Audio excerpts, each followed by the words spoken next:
Assalamualaikum warahmatullahi wabarakatuh. Perkenalkan, nama saya Fadil Rahman dari Prodi Teknologi Informasi kelas C dengan NIM 202101401117. Kali ini saya akan memberikan beberapa penjelasan terkait dengan komponen-komponen komputer. Langsung saja kita ke pembahasan. Oke, untuk materi penjelasan yang pertama, di sini saya akan membahas terkait dengan input dan output komputer. Yang pertama yaitu input. Menurut Shelley Cashman Fermat dalam buku Discovering Computers, Menjelajah Dunia Komputer edisi 3 tahun 2007, input adalah perangkat keras yang digunakan untuk memasukkan data serta perintah ke dalam komputer. Perangkat input asli itu perangkat input yang memungkinkan pengguna untuk berkomunikasi dengan komputer. Untuk jenis-jenis perangkat input diantara contohnya yaitu ada keyboard dan mouse. Ini adalah dua perangkat input yang paling umum digunakan. Keyboard biasanya digunakan untuk membuat dokumen teks dan email. Mouse digunakan untuk menavigasi antarmuka pengguna grafis GUI. Lalu gambar 3 ini ada pemindai EDF atau flatbed. Perangkat ini digitalkan gambar atau dokumen, sebuah foto atau dokumen diletakkan pada permukaan kaca datar dan kepala pemindai kemudian bergerak di bawah kaca. Digitalisasi gambar disimpan sebagai file yang dapat ditampilkan, dicetak, di email atau diubah. Beberapa pemindai ini memiliki pengumpulan dokumen otomatis EDF untuk mendukung banyaknya masukan halaman. Lalu ini ada gambar joystick dan gamepad. Ini adalah perangkat input untuk bermain game. Gamepad memungkinkan pemain untuk mengontrol gerakan dan tampilan dengan tongkat kecil dan banyak tombol. Lalu ada gambar ini KVM switch. Switch keyboard video dan mouse KVM adalah perangkat keras yang dapat digunakan untuk mengontrol lebih dari satu komputer saat menggunakan satu keyboard, monitor, dan mouse. Lanjut, kita akan membahas tentang perangkat-perangkat output komputer. Apa itu perangkat output? Yaitu perangkat keluaran yang mengambil informasi binar 1 dan 0 dari komputer dan mengubahnya menjadi bentuk yang mudah dipahami oleh pengguna. Di antara contohnya yaitu ada monitor dan proyektor. Monitor dan proyektor adalah perangkat output yang menciptakan sinyal visual dan audio untuk pengguna. Lalu ada headset virtual reality (VR). Ini adalah jenis lain dari perangkat output. Televisi juga dapat menjadi perangkat keluaran. Lalu ada printer. Printer adalah perangkat output visual yang membuat hard copy file ke komputer. Lalu ada speaker dan headphone.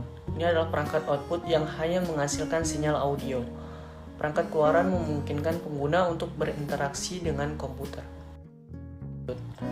Nah, itu adalah sedikit penjelasan tentang input dan output komputer. Kita lanjut ke pembahasan yang lain. Oke, selanjutnya kita akan membahas terkait dengan memori. Memori komputer mungkin menggunakan berbagai jenis chip memori, seperti yang ditunjukkan pada gambar.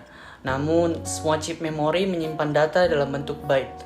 Apa itu byte? Byte adalah pengelompokan informasi digital dan mewakili informasi seperti huruf, angka, dan simbol. Secara khusus, 1 byte adalah blok 8 bit yang disimpan sebagai 0 atau 1 dalam chip memori. Terdapat berbagai macam jenis memori. Di antaranya ada read-only memory, ROM, random access memory, RAM, modul memori, dan lain-lain. Tapi kali ini kita akan lebih spesifik membahas tentang jenis-jenis random access memory atau RAM. RAM itu adalah tempat penyimpanan sementara untuk data dan program yang sedang diakses oleh CPU. Tidak seperti ROM, RAM adalah memori yang mudah menguap atau bersifat volatil, yang berarti bahwa isinya dihapus setiap kali komputer dimatikan. Menambahkan lebih banyak RAM di komputer meningkatkan kinerja sistem. Misalnya, lebih banyak RAM meningkatkan kapasitas memori untuk menyimpan dan memproses program dan file. Dengan RAM yang lebih sedikit, komputer harus menukar data antara RAM dan hard drive yang jauh lebih lambat. Jumlah maksimum RAM yang dapat dipasang dibatasi oleh motherboard.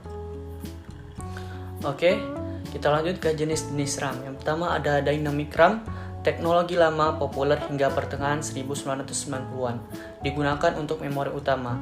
DRAM secara bertahap mengeluarkan energi sehingga harus terus-menerus disegarkan dengan pulsa listrik untuk mempertahankan data yang tersimpan dalam chip. Lalu ada Static RAM. Static RAM itu membutuhkan daya konstan untuk berfungsi, sering digunakan untuk mencari cache, menggunakan konsumsi daya yang lebih rendah, jauh lebih cepat dari DRAM, tapi lebih mahal dari DRAM. Lalu ada SDRAM. DRAM yang beroperasi dalam sinkronisasi dengan bus memori, mampu memproses instruksi yang tumpang tindih secara paralel. Misalnya, dapat memproses pembacaan sebelum penulisan selesai. Tingkat transfer yang lebih tinggi. Lalu ada DDR SDRAM.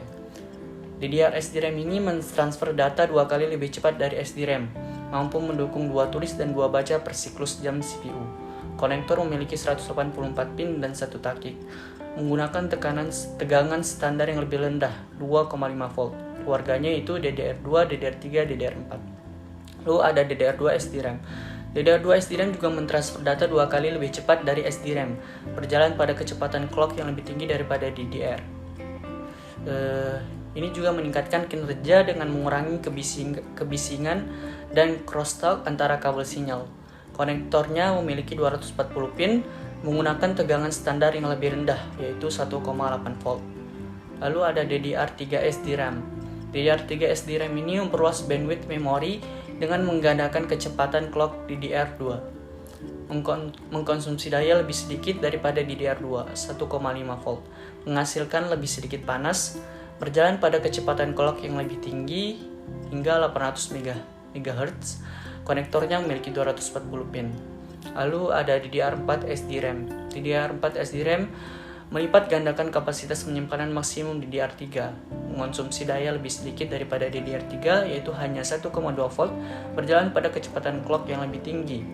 Lalu konektornya memiliki 288 pin, tersedia dengan fitur koreksi kesalahan tingkat lanjut seperti memori kode koreksi kesalahan, memori ECC, untuk mendeteksi kesalahan beberapa bit. Lalu yang terakhir ada GDDR SDRAM. G adalah singkatan dari Graphics RAM yang dirancang khusus untuk grafik video. Digunakan bersama dengan GPU khusus.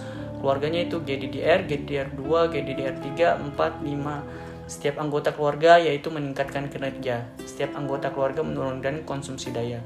GDDR SDRAM memproses data dalam jumlah besar, tetapi tidak harus dengan kecepatan tercepat. Ya, itu adalah 8 jenis Random Access Memory atau biasa disingkat dengan RAM. Oke, kita lanjut ke jenis adapter card. Kartu adaptor meningkatkan fungsionalitas komputer dengan menambahkan pengontrol untuk perangkat tertentu atau dengan mengganti port yang tidak berfungsi. Ada berbagai jenis kartu adaptor yang tersedia yang digunakan untuk memperluas dan menyesuaikan kemampuan komputer. Yang pertama yaitu sound adapter suara yang menyediakan kemampuan audio. Lanjut ada NIC atau Network Interface Card. NIC menghubungkan komputer ke jaringan menggunakan kabel jaringan. Lalu ada wireless NIC, NIC Net Cable menghubungkan komputer ke jaringan menggunakan frekuensi radio. Lalu ada video adapter video yang menyediakan kemampuan video. Selanjutnya yaitu ada capture card, mengirim sinyal video ke komputer sehingga sinyal dapat direkam ke drive penyimpanan dengan perangkat lunak perekam video. Lalu selanjutnya ada TV tuner card. Ini memberikan kemampuan untuk menonton dan merekam sinyal televisi di PC dengan menghubungkan televisi kabel, satelit atau antena ke kartu tuner yang terpasang. Lalu ada Universal Serial Bus USB Control Card. Ini menyediakan port USB tambahan untuk menghubungkan komputer ke perangkat peripheral. Lalu selanjutnya ada eSATA card, menambahkan port SATA internal dan eksternal tambahan ke komputer melalui satu slot PCI Express. Perlu dicatat bahwa beberapa kartu adaptor ini dapat diintegrasikan pada motherboard. Dengan catatan, komputer lama mungkin juga memiliki adaptor modem, Accelerated Graphic Ports, AGP, adaptor Small Computer System Interface, dan banyak lagi. Komputer juga memiliki slot ekspansi pada motherboard. Untuk memasang kartu adaptor. Jenis konektor kartu adaptor harus sesuai dengan slot ekspansi. Di antaranya ada PCL, mini PCL, PCL extended, PCL express, kartu reader, AGP, accelerated graphic ports. Sekian jenis-jenis dari kartu adaptor. Oke, yang selanjutnya kita membahas tentang jenis-jenis kabel konektor. Konektor yaitu catu daya atau sumber listrik yang mencakup berbagai konektor yang berbeda. Seperti yang ditunjukkan di sini, konektor ini digunakan untuk memberi daya pada berbagai komponen internal seperti motherboard dan disk drive. Konektornya dikunci, yang artinya dirancang untuk dimasukkan hanya dalam satu orientasi. Lanjut, ini ada gambar 20 pin or 24 pin slotted connector. Konektor 20 pin dengan 2 baris masing-masing 10 pin, dan konektor berlubang 24 pin dengan 2 baris masing-masing 12 pin. Konektor ini terhubung ke motherboard. Gambar ketiga, ini ada SATA gate connector. Konektor lebih lebar dan tipis daripada konektor Molex, menghubungkan disk drive. Lalu lanjut ada Molex gate connector. Ini fungsinya itu menghubungkan hard drive, optical drive, atau perangkat lain. Lanjut ke gambar 5, ada Breakgate connector, lebih kecil dari konektor Molex dan terhubung ke legacy floppy drive. Lanjut gambar 6, ada 4 pin to 8 pin auxiliary power connector. Konektor 4 pin yang memiliki 2 baris 2 pin, dan konektor 8 pin yang memiliki 2 baris dengan masing-masing 4 pin. Konektor ini fungsinya itu memasok daya ke berbagai area di motherboard. Konektor daya tambahan bentuknya sama dengan konektor daya utama tetapi lebih kecil. Lanjut ke gambar yang ketujuh, 6 or 8 pin PCIe power connector. Konektor ini memiliki 2 baris 3 hingga 4 pin dan masuk daya ke komponen internal. Ya, itu adalah beberapa jenis dari kabel-kabel konektor yang ada di komputer. Ya, lanjut terkait dengan jenis-jenis data storage atau perangkat penyimpanan. Jenis perangkat penyimpanan. Sejumlah jenis perangkat yang berbeda tersedia untuk penyimpanan data pada PC, seperti yang ditunjukkan pada gambar. Drive data menyediakan penyimpanan data yang tidak mudah menguap. Artinya, saat drive kehilangan daya, data akan disimpan dan tersedia saat drive dinyalakan lagi. Beberapa drive memiliki media tetap, dan drive lain memiliki media yang dapat dilepas. Beberapa juga menawarkan kemampuan untuk membaca dan menulis data, sementara yang lain hanya mengizinkan data untuk diakses tetapi tidak ditulis. Perangkat penyimpanan data dapat diklasifikasikan menurut media penyimpanan data. Yang pertama ada penyimpanan media magnetik seperti HDD dan tape drive, lalu ada solid state drive, lalu yang terakhir ada optical drive. Pertama kita membahas tentang penyimpanan media magnetik. Salah satu jenis penyimpanan mewakili nilai biner sebagai area fisik media magnetik yang termagnetisasi atau tidak termagnetisasi. Sistem mekanis digunakan untuk memposisikan dan membaca media. Berikut ini adalah jenis umum dari drive penyimpanan media magnetik. Pertama ada hard disk drive HDD atau HDD. HDD adalah perangkat disk magnetik tradisional yang telah digunakan selama bertahun-tahun. Kapasitas penyimpanannya berkisar dari gigabyte hingga terabyte. Kecepatan mereka diukur dalam putaran per menit (RPM). Ini menunjukkan seberapa cepat spindle memutar piringan yang menyimpan data. Semakin cepat kecepatan spindle, semakin cepat pula hard drive dapat menemukan data di piringan. Ini dapat sesuai dengan kecepatan transfer yang lebih cepat. Kecepatan spindle hard drive umum mencakup 5400, 7200, 10000, dan 15000 RPM. HDD datang dalam faktor bentuk 1,8, 2,5, dan 3,5 inci, seperti yang ditunjukkan pada gambar. Faktor bentuk 3,5 inci adalah standar untuk komputer pribadi. HDD 2,5 inci biasanya digunakan di perangkat seluler, sedangkan HDD 1,8 inci digunakan di pemutar media portable dan aplikasi seluler lainnya, tetapi jarang digunakan di perangkat baru. Lalu kita lanjut ke tape drive. Kaset magnetik paling sering digunakan untuk pengarsipan data. Pada suatu waktu, mereka berguna untuk membuat cadangan PC. Namun, karena HDD menjadi lebih murah, drive HDD eksternal sekarang sering digunakan untuk tujuan ini. Namun, tape backup masih digunakan di jaringan perusahaan. Tape drive menggunakan kepala baca atau tulis magnetik dan tape cartridge yang dapat dilepas, seperti yang ditunjukkan pada gambar. Meskipun pengambilan data menggunakan tape drive bisa cepat, pencarian data tertentu lambat karena pita harus digulung pada gulungan sampai data ditemukan. Kapasitas penyimpanan pita umum bervariasi antara beberapa GB hingga banyak TB. Catatannya, komputer lama mungkin masih menggunakan perangkat penyimpanan lama, termasuk drive floppy disk atau floppy disk drive.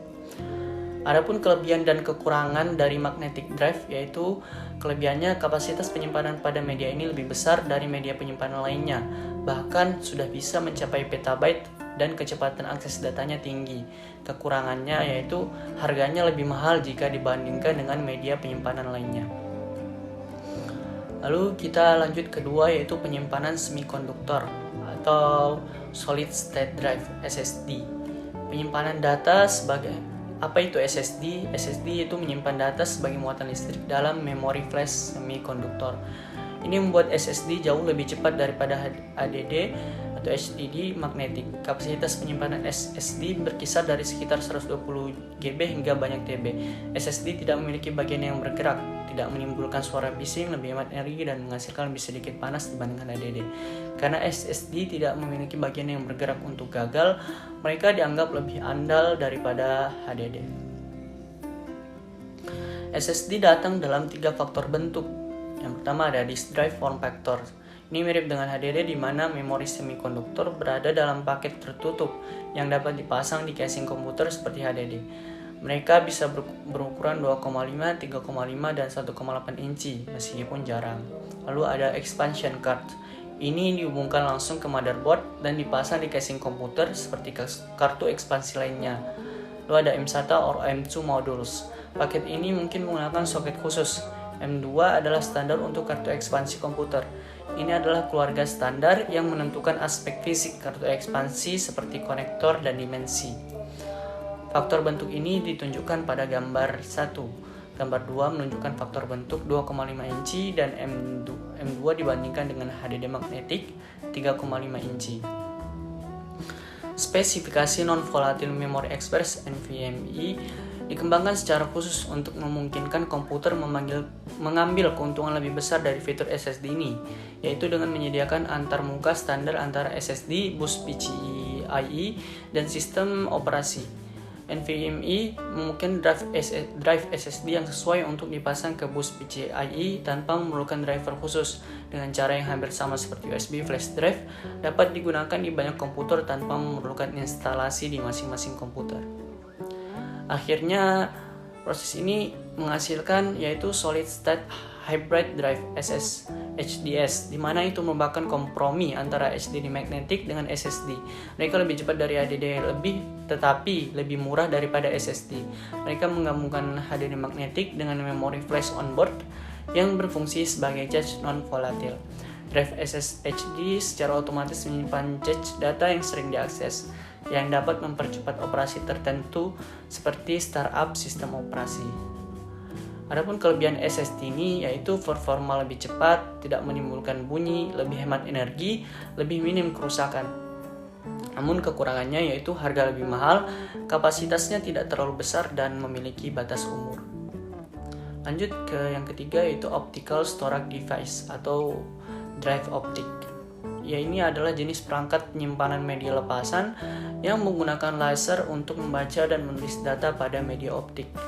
Mereka dikembangkan untuk mengatasi keterbatasan kapasitas penyimpanan media magnetik yang dapat dilepas seperti disket dan cartridge penyimpanan magnetik. Ada 3 jenis optical drive. Yang pertama itu compact disc atau biasa disingkat CD, audio dan data. Digital Versatile Disc (DVD), ini video dan data digital. Blu-ray Disc (BD), video digital HD, dan media CD, DVD dan BD. Dapat prarekaman hanya baca, dapat direkam menulis sekali, atau dapat direkam ulang, dibaca dan ditulis beberapa kali. Media DVD dan BD juga bisa single layer (SL) atau dual layer (DL). Media lapisan ganda secara kasar menggandakan kapasitas satu disk.